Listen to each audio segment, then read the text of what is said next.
Si combatte nelle acciaierie di Mariupol, Mosca, resi 1000 soldati, Kiev nega, la città resiste, 100.000 civili intrappolati.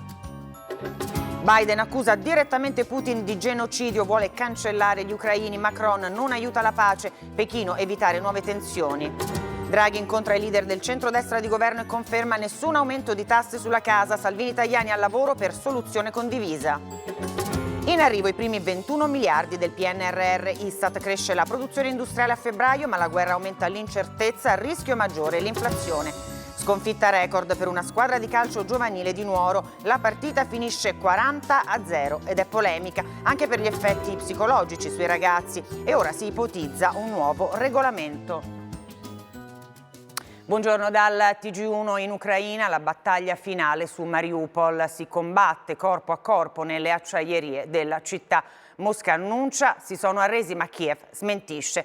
Intanto a nord continuano ad emergere gli orrori lasciati dai soldati di Mosca in ritirata. Gli esperti forensi raccolgono prove dei crimini contro i civili, mentre il presidente americano Biden ha accusato direttamente Putin di genocidio. Ma noi andiamo subito sul campo dove c'è in diretta la nostra inviata Stefania Battistini. Stefania.